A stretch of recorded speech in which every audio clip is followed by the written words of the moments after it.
সাগরে জন্ম যে ঝড়ের তা যখন সর্বশক্তিতে আছড়ে পড়ে জমিতে, তখন সেটি ভাসিয়ে নিয়ে যায় গ্রামের পর গ্রাম।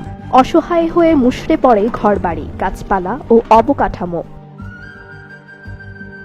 মূলত গ্রীষ্ম মৌসুমে উপকূলীয় বেশিরভাগ দেশেই আঘাত হানে ঘূর্ণিঝড়। সাম্প্রতিক বছরগুলোয় সমুদ্রের উষ্ণতা বাড়ায়, অর্থাৎ এল নিনো দশার কারণে বেড়েছে ঘূর্ণিঝড়ের পরিমাণ। তবে কেন হয় এই ঘূর্ণিঝড়? সামুদ্রিক এই দানবের শক্তির রহস্য কি? কোনো স্থানে বাতাসের উষ্ণতা বৃদ্ধি পেলে সেটি উপরে উঠে যায়, বাতাসের চাপ ব্যাপকভাবে কমে যায়, অর্থাৎ নিম্নচাপ সৃষ্টি হয়। এ সময় অঞ্চলটিতে তৈরি হয় এক শূন্যস্থান।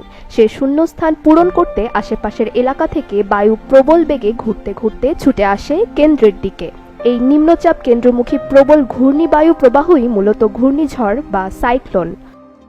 পৃথিবীর ঘূর্ণনের প্রভাবে সৃষ্ট কোরিওলিস শক্তির কারণে এ ঝড়ের সময় বায়ু সোজাসুজি প্রবাহিত না হয়ে উত্তর গোলার্ধে ডান দিকে এবং দক্ষিণ গোলার্ধে বাম দিকে বেঁকে যায়।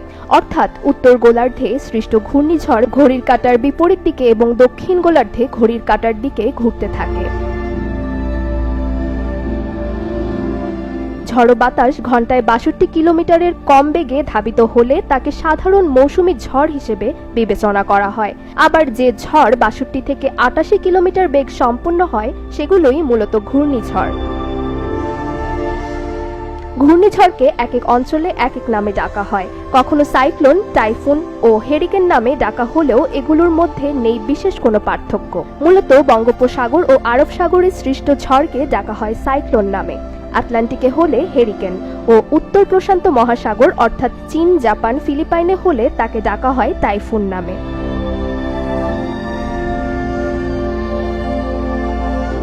প্রতি বছর গড়ে ৯০টির বেশি সাইক্লোন, ১২০০র বেশি হেরিকেন দেখা দেয়। সে হিসেবে টাইফুনের সংখ্যা খুব কম। আবার অধিকাংশ সময়ে সমুদ্রে সৃষ্ট ঝড়ের শেষটাও হয় সমুদ্রে। খুব কম সংখ্যকই আঘাত হানে উপকূলে।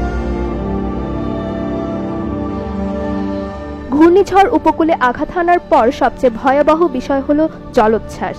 তীব্র বাতাসের কারণে সমুদ্র পৃষ্ঠের পানি ২০ ফুট পর্যন্ত উপরে উঠে যেতে পারে, যার ফলে সমুদ্র তীরবর্তী ১০০ কিলোমিটার পর্যন্ত এলাকা তলিয়ে যাবার শঙ্কা থাকে।